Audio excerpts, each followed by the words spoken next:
Welcome, sports fans, to GenX Classic Sports, where we bring the nostalgia of our sports-filled youth into the present day. Grab your favorite retro jersey, crack open a cold one, and let's stroll down memory lane together. We're here to discuss iconic sports moments, teams, and athletes from our generation. This is GenX Classic Sports, sports talk for Gen Xers by Gen Xers. Yeah, so welcome to the podcast, guys. I actually know for once what number we're doing, and this is going to be episode 17, and part 2 of it will be episode 18. I'm sure we'll get 2 episodes out of it. I'm Sean. My partners in crime are David and Casey. We're missing one of the founding fathers tonight, but we'll catch him on another episode. Tonight, we're going to talk about Gen X video games and how we grew up with those. And I just want to mention that in today's era, you get a lot of people who say, well, that's all kids do is play video games. And I got to thinking, man, if we do a podcast about all the video games we play, people are going to think we didn't do anything else, since we haven't really talked about our hooping days and wiffle ball days and all that so much. So I just want everybody to know that this is what we did when you finally got tired of hooping, or it was raining or whatever, and we weren't out in the yard playing wiffle ball. About the only thing we could do at night was shoot hoops, which we did do that until midnight many times and after. True. And we could play later on. We could play pool after dark, right? And maybe we'll talk about that someday. But when we got tired of all of that and we ended up in the house, this is what we did if we weren't watching 80s action movies and stand-up comics. So all right. So the first thing on our list is actually the first thing that I actually remember, which was the old Handhelds by Mattel. And we got really lucky with this podcast, guys. There's a lot of good pictures of this stuff that'll be on YouTube, because I realize this stuff's so old, all the rights have diminished and everything's in like the open, what do you call it? Domain, public domain, a lot of the pictures of these products. So we got lucky. So yeah, I sent y'all pictures of these Handhelds by Mattel from the 70s. The notes say in 1977 they came out with Mattel football and Mattel baseball. And guys, David, I know you got these back then, and Casey and I certainly did too. So what do y'all remember about those? David, go ahead and go first. At the time, that was one of the greatest inventions ever, for a kid who loves sports. And it was unreal. Many hours playing that. It Yeah, was, yeah, top of the line at the time. great time killers, right? I mean, better than Oh, phones, yeah. as good as a cell phone is today. And for those just listening, and if you don't have a chance to see pictures, if you'll remember, they were the small handheld. The baseball one was in a brown plastic case, and it had the image of the baseball field. The football one is white and has the image of the football field on it, and both of them had the red dots that run around. That's it. You just go up down with red dots or swing or whatever. And we wasted hours and hours and hours with these things. And David, I remember you having them before us, but we eventually Right. got our birthdays and Christmases and finally rounded a couple of them up. Do you remember which ones you got or you had? The, the football first, and Okay. probably, I don't know, a couple of years later, maybe got the baseball. Actually, I got the idea from our neighbors down the street, over the hill and down the street. They had it first. Who did? The Chris and Steve. Oh, Chris and Steve Grafton. Okay. Well, so obviously, according to the information I have, that was around 1977 when everybody had a chance to get them. So they must have gotten them right around then, and then you followed It eventually. it would have to been, yeah, 79 probably at the earliest. Man, They may not have got it when it first came out. I don't know. right. Well, I would say the late 70s. Casey, you were a punk kid then, man, for sure. Do you remember us Yeah, I having remember. those? I remember those original ones, and I played. I think baseball was my favorite one. Yeah. And I know a couple of years ago, those things kind of got popular again. Somebody, I guess it was the same company, Mattel, I guess, re-released them because I've seen. I don't know if it's a newer, it's basically the same thing. So Yeah. there was some popularity there for them to come back. Yeah, I remember telling y'all that I found them in Walmart, and you said a couple years ago. It's been like 10 or 12 years ago at least now. Oh, And I ended up buying the football one because we must have worn ours out and pitched it in the trash. So I went and I repurchased the football one, which I can see from where I'm sitting, and I have two of the baseball ones, our original one, and then I repurchased it too. And the only difference in the games when they came back out was they swapped out the 9-volt for two double A's. hmm. Oh, Um, okay.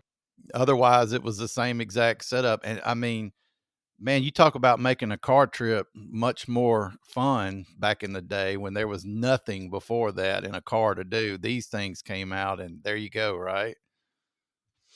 And they had pretty cool sound effects for the day too. Yeah. The football game had when you scored a touchdown. I don't remember what it did, It, but it it, had some little it had some little music. beeps that, yeah. Yeah. And the baseball game, when you get a home run, the whole thing lit up and everything kept flashing. Yeah. And the beeps went crazy in baseball when you hit a home run and all the lights lit up. Yeah. Yep. I don't know if y'all remember, but on the baseball one, there's only 4 buttons on the whole baseball game. And it's like, there were 2 levels though. Remember, you could put it on the harder level and it would pitch it a Yeah. lot harder. And if you were playing with somebody that didn't play it very often, you could slide the lever back for them and it would pitch slower, and then you could ramp it back up again, to pitch it much harder. So I always thought that was funny. But do y'all remember that the football one, they made a sequel to it where they added passing, and it was in a green plastic case and you could throw the ball on it? Do y'all remember that? Yes. Yes. Yep. I don't know if any of us ended up with that one, but They it came was out with a head-to-head one too, where you could play. Hmm. It was like the buttons on both sides of the field, top and bottom, basically. I, yeah. I don't know how you could actually stand there head-to-head and play against each other because the whole console wasn't very big, wasn't much room. You'd actually have been head-to-head if you I was going played to it. say that must be where that term came from. Your foreheads must have been touching. Yeah, you must have been. Yeah. According to the notes, that was $400 million in sales, and I don't know what that equates to now with inflation and so forth. But man, 400 million bucks, and I have no clue what those things cost. I'm gonna say $20 maybe for one of those. Oh, I don't know. And I'm not real sure some of us didn't wear one of them out and get another one. That might have been our second baseball game for all I know. I really don't remember. But I tell you what, to still be around and working, that the one that we had originally, or with the 9-volt, it still works. I mean, that's amazing engineering to me. Pretty simple electronics, I would think. But you ever noticed how the simpler they are, the more addictive they can be, because it's, you know what I'm saying? Like, that's the beauty of it, really. I don't know if you remember playing against somebody else on the football one, but you would hand them the game when they got the ball, and it's just like it was in real football. And later on, you're like, oh man, you got just enough time that you're going to score, and I want him. And then, when they would score, they'd hand you the game back. You don't have enough time to win or whatever. It was always pretty cool. But the green one, we Yeah. never owned it. It let you pass the ball, but we never got it that I remember. So this isn't strictly chronologically because I put those first for a reason. But after that, I guess while those were being sold, there was something else going on in the background that with this Atari Pong thing. Um, Casey, I know, will perk up at the thought of Atari Pong because it came out in '72. But I thought it was funny that it came out like an arcade console first, and that it was put in bars to bring patrons in and keep them inside in the bars. I thought that was hilarious. That is funny. I didn't know that. Yeah, and in '72, that predates all the other stuff you would think would be in bars, like video poker and anything, Pac-Man, whatever. It predates that. I'm gonna guess at that time the only thing in bars might have been a pinball machine or something. I would too. Yeah. Yeah. And speaking of simplicity and addictiveness, I mean, Pong, I'll have images of it on the YouTube version. Two white lines hitting a white square, basically back and forth inside a white Yep. box. So it kind of looked like tennis. It kind of looked like ping pong. It kind of looked like racquetball. It was a little bit of all of that and highly addictive. I don't remember us getting the thing until like maybe 79, 80, somewhere in there, Casey, because if I'm not mistaken, Dad won that thing from Ford, like a sales thing, like here's your prize for selling so much stuff or whatever, Atari Pong. I didn't know that, but yeah, I do remember playing that. We still have it. Yeah. Still got David, one. when we cleaned Mom's attic out, we found it. Yep, got the original. I don't know that I've seen that one remade, or that would be interesting. Well, I tell you what I did find out, and I do remember it now. If I'm not mistaken, when they came out later with the 2600 that most people had, they had a game for it just called Pong, and you could Yeah. put the cartridge in. But what was funny to me about Pong, the one that ended up coming out where you could pick tennis or doubles or whatever, all it did was change like the lines, like the white line might go dotted across the middle of the screen and they'd call that ping pong, and the other one would be solid and they'd call that tennis. Didn't change anything really. They just called it something different and changed the graphics like barely. I mean, it played exactly the same. Wouldn't the game speed up Yeah. Yeah. Yeah. while you're playing? I thought so. Eventually it'd be hitting rockets across there, man, to try to get the point over with for somebody, you know. And for those listening who don't know, it really was two white lines hitting a white square back and forth at each other. That was later on. They had the double paddles. Remember that? They were stacked like Yeah. this. And you'd hit it back, and I don't know what that was. That may have been badminton or something for all I know. But You could technically score against yourself by that. You hit the true. back paddle on the right angle, it would hit the front paddle and then kick it back in your own goal. Yeah. That's correct. Which actually reminds me, I guess the old air hockey would have been a precursor to video games back in the day. The tabletop air hockey that people played, that's a precursor to Yeah. all of this. That's true. So yeah, so the notes I found, and I don't know, it was hopefully not Wikipedia, but it said that Pong was considered the video game, and I didn't send it to y'all, but I later found a picture of an actual upright console with the screen in it like they had in the bars. And then from there they ended up making the tabletop ones where you sit at a table. Knowing the era, I'm sure that was so you could put your ashtray on it somewhere in your beer and hit the ball back, True. and it didn't interfere with you playing the game against somebody. But True. so they had the console upright and they ended up with the tabletop version too. Um, and these notes said that the console that they had in the bars is on permanent display in the Smithsonian Museum That's interesting.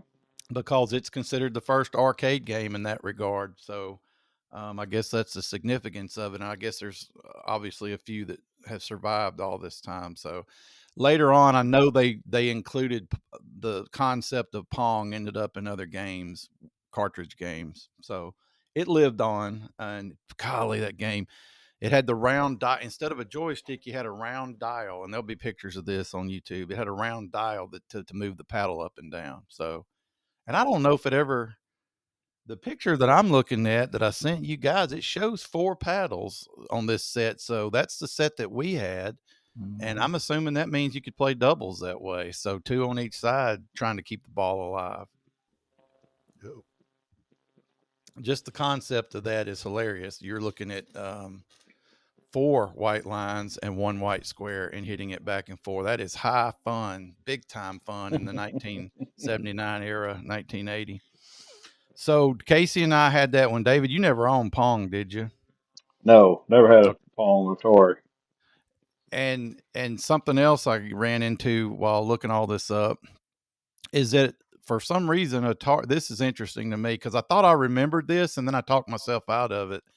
Some of these things were marked with with the Sears logo or the Sears wording on some of these consoles and things because Sears had a deal with Atari and they were their major distributor. So You might, I don't know if it's Pong exactly, but I know the Atari 2600 that we'll talk about in a minute. I know that it was stamped with Sears, kind of like they did TVs and microwaves and washers and dryers. They put their logo on one that somebody else manufactured. So I'm not an expert in this, but that means to me there's games and consoles out there with Sears on them instead of Atari, or Sears along with Atari, which I thought was interesting. They're probably worth more money, right? I would think so. Probably not as common. Yeah. So I doubt David remembers playing that at our house, but we had that when we lived in what I call the old house for sure. And I don't Casey and I, remember that. I don't remember playing Pong like that. did Casey, when we found it at Mom's, did we get it out and didn't we plug it up to an Yeah. old black and white TV? Yeah. Hooked it up and it worked. Yeah. That's the beauty of Pong. You don't need a color TV because it's not in color anyway. There's no That's true. cartridges. It's just built in.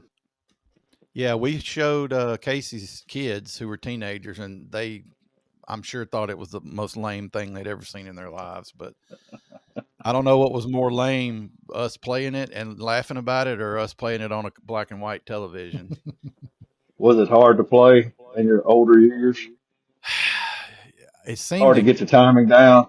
yeah, it seemed crazy slow at the Yeah. beginning, but like you said, I think as games progress, it speeds up or something. So it wasn't the most stable thing to be. I think we had to hold the wire just right to get it to work on that black and white TV anyway. So okay, so that moves us up into the first really big one. The first one that really took the world by storm was 1977's Atari 2600.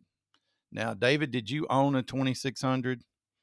No, I did not. Okay, I know we're getting to the one you owned here I next. didn't own any Atari that I Okay, recall. that's what I thought.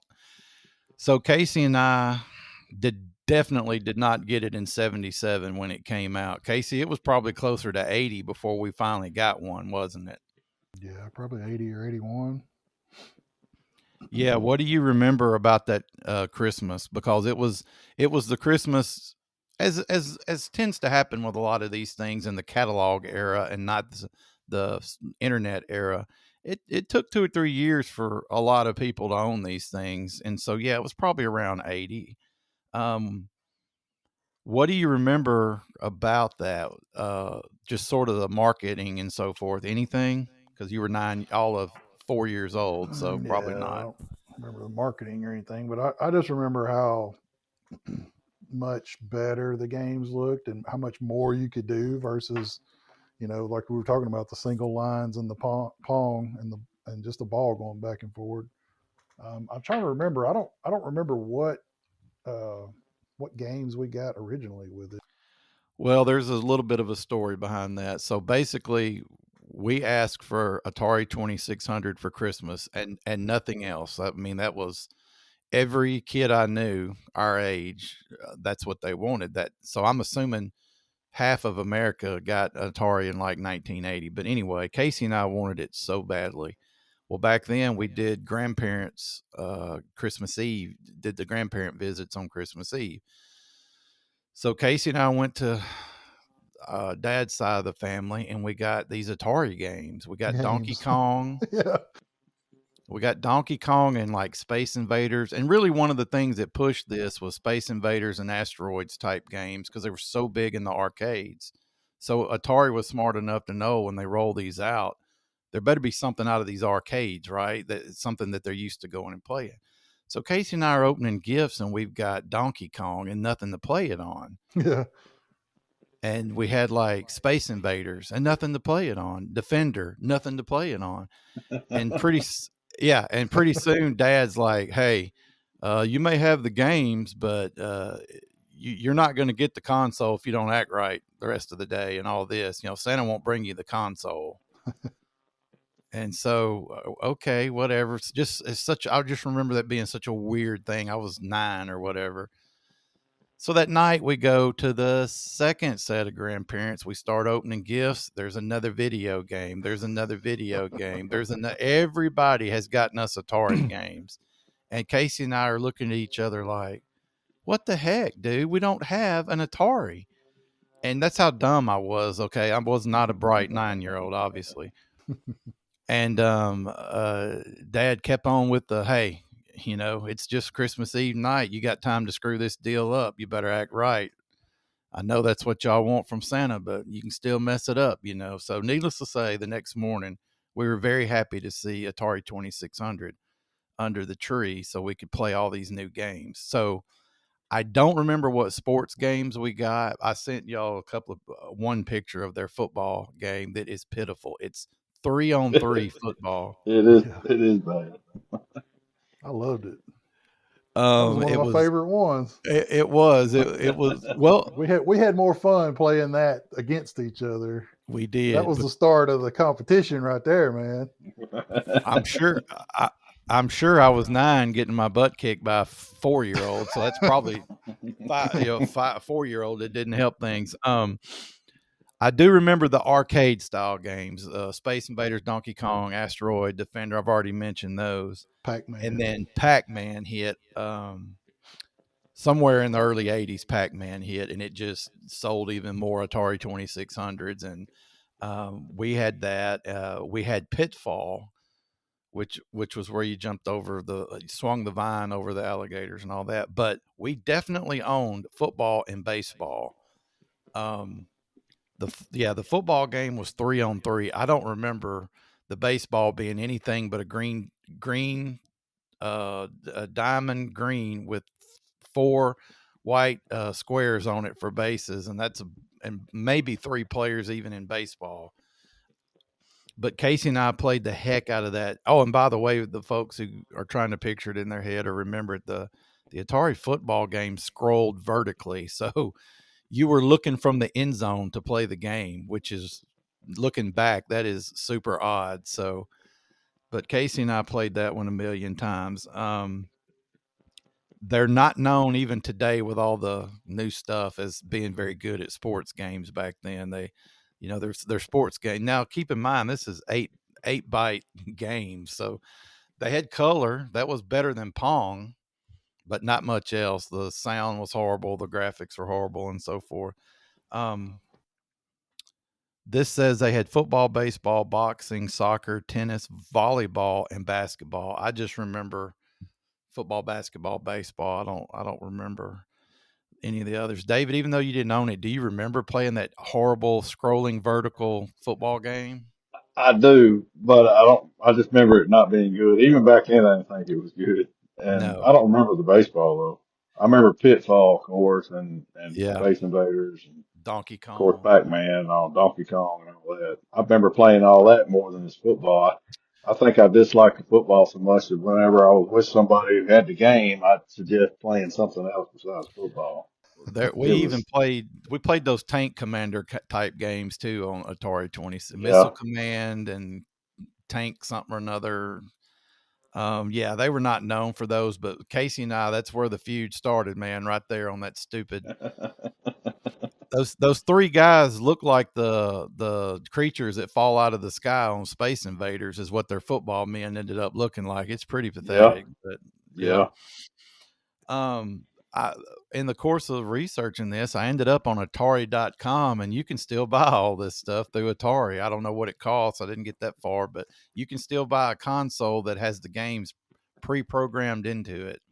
So, kind of like that reissue of the Mattel handheld games. You can go back in nostalgia and get you some Atari 2600 action if you So want. plug and play type thing now. Is it all in Yeah, the Yeah. joystick? HDMI connections. Yeah. HDMI connection. Yeah. Yeah, I don't know what happened. Casey and I found our Atari 2600 and our joysticks, but there must have been a whole box or sack of games that got thrown away because we didn't find those, did we? No, no games, but I have run across some in flea markets and different things, and um, I haven't bought any, but I think I need to. Well, so it's safe to say that Dave and Mark and whoever weren't coming over playing this terrible 3-on-3 football with us because that didn't exactly get anybody fired up except you and myself because we were definitely fighting during that game. Loved it.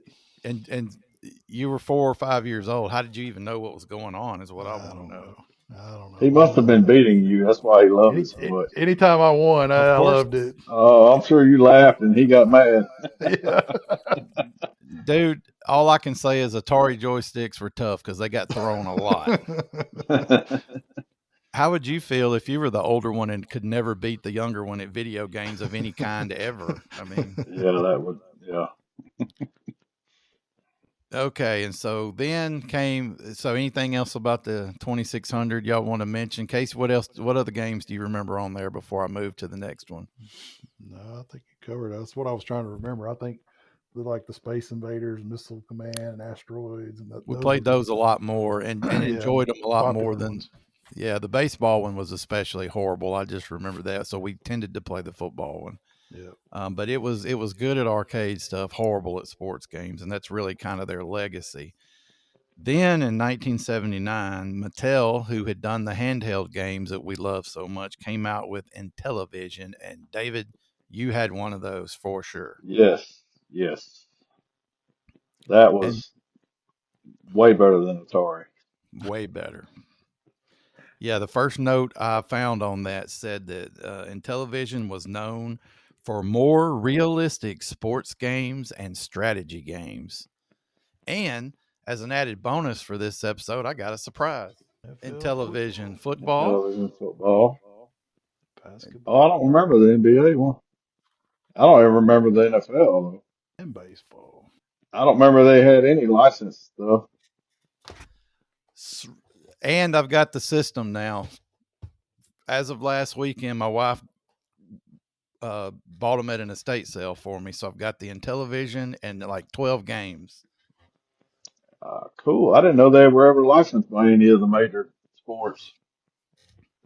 Yeah, that was the first company that managed to get a license out of the NFL, Major League Baseball, and NBA. Isn't that weird? And they have, I didn't bring it in here, but I have PGA golf too. Didn't know. I thought somebody else. I thought Nintendo was the first baseball Well, to be licensed. I yeah, didn't know Nintendo. Intellivision was. Yep. So that came out in 79. Do you have any idea about when you got yours? Um, I would say probably about 82, maybe the Christmas of 82, Okay. or 'cause I was thinking I was in high school. I do remember on Fridays during football season when we had a game in town, some of the boys that lived out of town would come over to the house before, instead of driving out in the country and coming back for the game, they would hang out at the house and they did the same with you when you came through, but, we were playing a lot of Intellivision at that time. A lot of it was football, of course.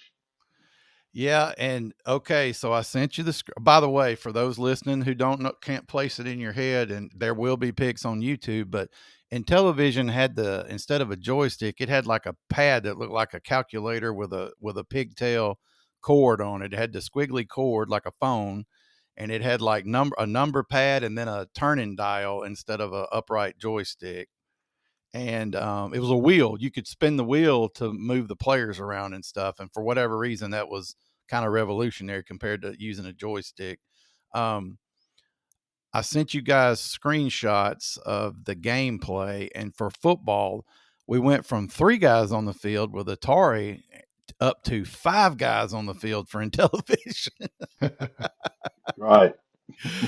And Intellivision had the scoreboard down at the bottom and the action scrolled left to right. So that's our first game, of being able to look at the action from the 50-yard line instead of over the shoulder of the defense or whatever. So yeah, it had different colors, but if you look at well, it's hard to see on what I sent y'all, but the men, at least you can see arms and legs and a head on them. That's about all I can say about the graphics. They're advanced over Ataris, but they're still a long way from where we are now, obviously. Yeah, and when they ran, you could see their stride. I mean, you Yeah. could see legs striding. And it was yeah, a little bit better graphics for sure. I actually have the football game here, and the play cards are in the game still. In the cartridge, the instructions, and there's a little play card. There's a playbook that came with it. Oh, So, yeah. that way you knew how to call plays. You knew what they were capable of doing. So, and I don't remember the gameplay at all. I got this Saturday and I haven't plugged it in yet to try it all out, but I will. I remember David having it. I don't remember playing it. But how did you, without a joystick, how did you control the How do you That little control a wheel game? he's talking about. a little How do you wheel? control a game on your phone? You didn't touch the screen on a TV. Yeah, but you touched this wheel and moved your thumb just like you would on your Oh. cell phone to play a game. Oh, okay. So it actually And I, was kind of like and I believe the action buttons were on the side, like to throw it or whatever, or what is the button? Those buttons were on the side of the little handheld, the little. so the little dial didn't actually turn. You Yeah, it kind of did. It was a turn, physical. but and also you could. You. I don't know I what you think call David's that. right. You clicked it trigger style or something on the side, if I'm not mistaken. Okay.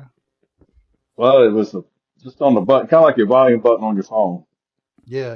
I got you. Now that's what the action, like if you want to throw the ball, Right. or if you're playing baseball, I guess swing the bat. You push the button on the side, and the little wheel at the bottom is that was your how you move the guy.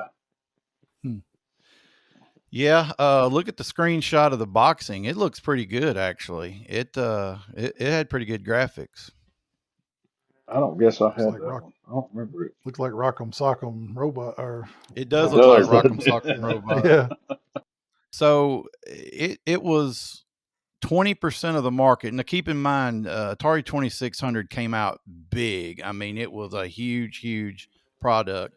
But then Intellivision slid in there and got 20% of the market in the early 80s, and it sold almost 4 million games, or 4 million consoles. I'm sorry, 3.75 million consoles, and it sold 20 million games. So it had a pretty good little run in the first half of the 80s. It discontinued in 1990, but I doubt a ton of households had both. You were probably Intellivision had surpassed Atari, obviously in technology a little. So if you had that, you didn't need Atari in so many ways. But definitely remember being at David's and playing a lot of the football, a lot of it.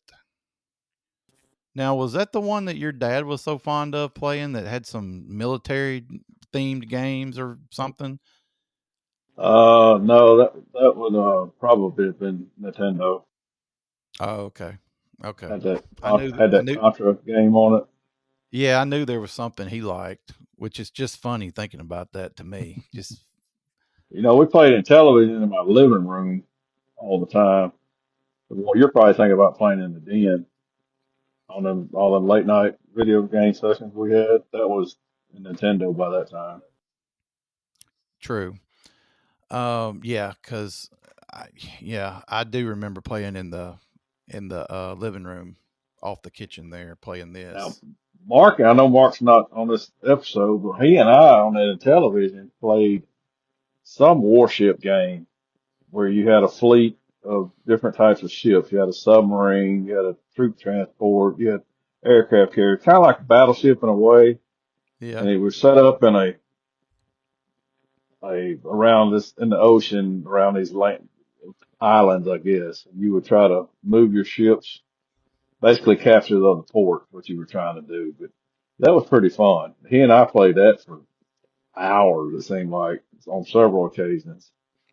I need to look that one up. I'm intrigued. I have to look in I the don't pile remember in what there. it's called. Yeah, I do remember you had a ship that would set mines, and of course your opponent couldn't. You'd have to remember where you set the mine, or else you hit them yourself. But your opponent couldn't see the mines.